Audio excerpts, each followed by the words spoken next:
Level 1. The Associate. You're 22 years old. You grew up 3 blocks from where the wise guys hang out. Your uncle knows a guy. That guy knows a guy. You've been waiting for this moment your whole life. You get a call. Meet me at the social club, 2 p.m. Don't be late. You show up at 1:45. There's a card game in the back. Cigarette smoke fills the room. Tommy Fingers looks at you. He doesn't smile. Sit down, kid. You sit. For the next 6 months, your job is simple. You run errands, pick up the dry cleaning, drive someone to the airport, stand outside a restaurant and text when you see a black SUV. You make no money. Zero. You pay for everything yourself. Gas, food, phone. This is a test. They're watching to see if you complain. You don't. You also keep your mouth shut.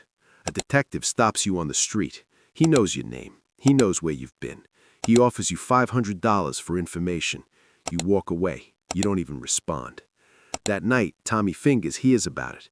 He nods. Good kid.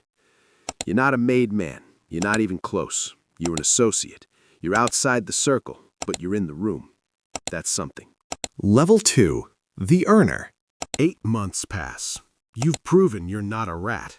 You've proven reliable. Now you get your first real job. You're an earner. Your job is to make money, and you kick up. Tommy Fingers sets you up with a small loan sharking operation. He gives you $10,000. You loan it out to desperate people at 3% interest per week. A guy needs $1,000 to cover rent. You give it to him. Next week, he owes you $1,030. The week after that, $1,060. It compounds. Most people pay. Some people can't. When they can't, you go to their house. You're polite at first. Hey, I know things are tight, but we had a deal. If they still don't pay, you come back with someone bigger. You don't hurt them. Not yet. That's not your job. You just make it clear. This isn't going away. You also run a small sports betting book. You take bets on football games, basketball, baseball. You use a burner phone. You write everything in a notebook. Every Sunday, you collect. Every Monday, you kick up 50% to Tommy Fingers. You keep the other 50%. On a good week, you make $2,000. On a bad week, you make $500. You buy a nicer car, a used BMW. You start wearing a gold chain. You feel powerful, but you're still not made. You're earning your way in. Level 3. The Soldier. You're 26 now. You've been earning for 4 years. You've made Tommy Fingers over $300,000. You've never missed a payment. You've never complained. You've never asked for more. And then one night, Tommy pulls you aside. There's a ceremony next week. You're getting straightened out. The ceremony happens in a basement. There are 12 men in the room, all made guys. You stand in the center. The boss is there, an old man in his 70s. He's been in the life for 50 years. He pricks your finger with a pin. Blood drips onto a picture of a saint. He lights the picture on fire. You hold it in your hand as it burns. You don't drop it. He speaks. You're born into this family today. You live by the oath. You die by the oath. If you betray us, you burn like this saint. You nod. The picture burns to ash in your palm. You're made. You're a soldier now. Everything changes. You're no longer just earning. You're protected. If someone disrespects you, the family backs you up. If you get arrested, the family pays for your lawyer. You're part of something bigger now. But you also have responsibilities. When the boss calls, you answer. No questions. A rival crew is encroaching on your territory. You grab a baseball bat. You and 3 other soldiers walk into their social club. You smash the tables. You smash the chairs. You leave. The message is sent.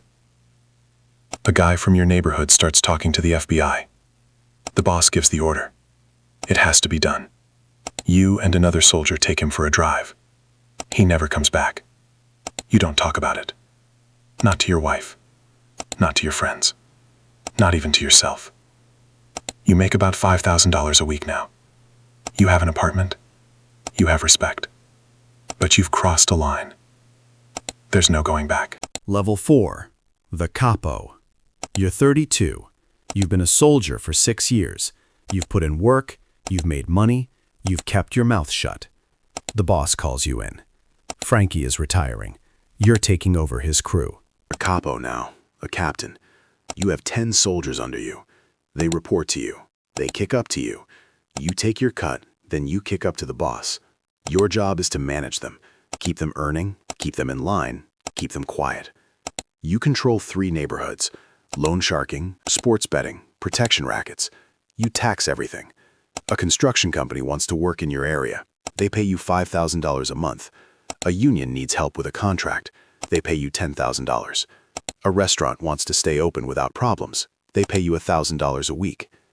You sit in the social club every day. Your soldiers come to you with problems. Polly's not kicking up his full share. You call him in. You sit him down. You explain how this works. If he doesn't fix it, he's out. Or worse. You also attend meetings. Once a week, all the capos sit down with the underboss. You discuss territory. You discuss problems. You discuss opportunities. A drug dealer from Brooklyn wants to expand into your area. The underboss asks your opinion. You say no. He respects that. It's your territory. You're making $15,000 to $20,000 a week. You live in a nice house in the suburbs. You drive a Cadillac. Your kids go to private school. To your neighbors, you're a contractor. They have no idea. But the FBI knows. You're in a file. They've been watching you for 2 years. They have photos. They have recordings. They're building a case. Level 5. The Underboss. You're 40. You've been a capo for 8 years. You've survived 3 FBI investigations. You've survived 2 internal wars. You've never wavered. The boss is getting old. He trusts you more than anyone. He makes you underboss. You're second in command. You oversee all the capos. You approve all major decisions. You handle disputes between crews. Your word is law. When the boss is unavailable, you speak for him. You don't do street work anymore. You're too valuable, too exposed. You manage from a distance. You meet in restaurants. You speak in code. You never use phones. Everything is face-to-face. You also handle politics. The family has connections to unions, politicians, judges. You're the one who maintains those relationships. A city councilman needs a campaign donation. You arrange it. A union boss needs a favor. You make it happen. They owe you. That's power. You're making $50,000 to $75,000 a week.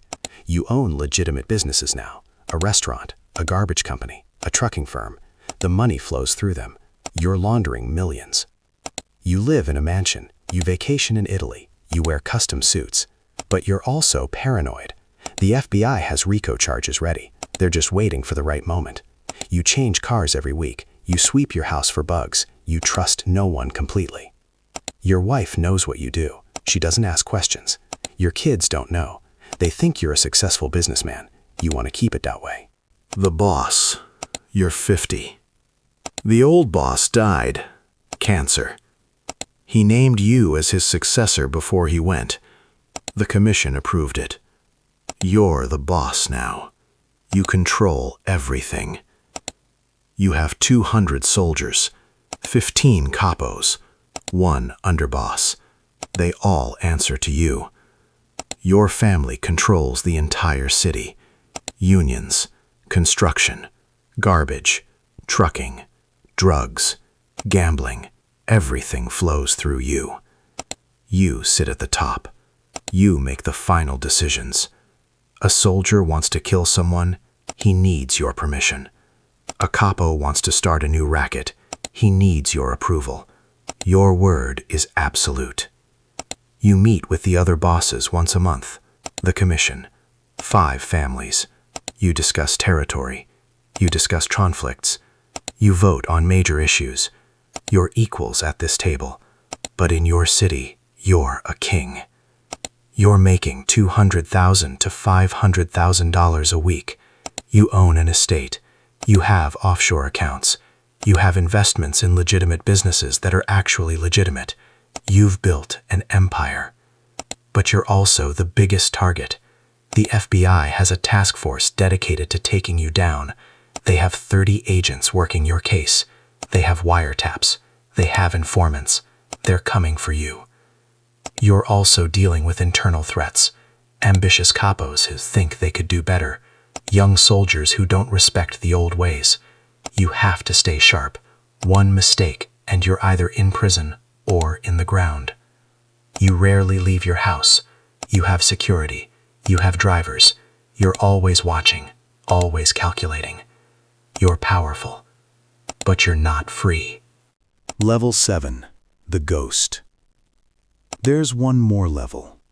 The highest level. The guys who were never made, but controlled everything from the shadows. The guys who never got caught because they were never really in.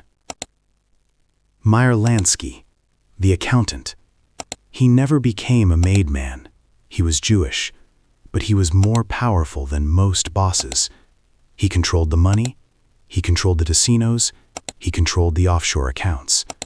The Mafia needed him, so they protected him. Frank Costello, the Prime Minister. He never raised his voice, he never carried a gun, but he had judges in his pocket, politicians on his payroll. He made millions and died of old age. These men understood something. The real power isn't in the violence. It's in the money. It's in the connections. It's in being untouchable. You'll never reach this level. These men were legends. They were smarter than everyone else. They knew when to move, when to stay quiet, when to disappear. You're just a soldier in a war that never ends.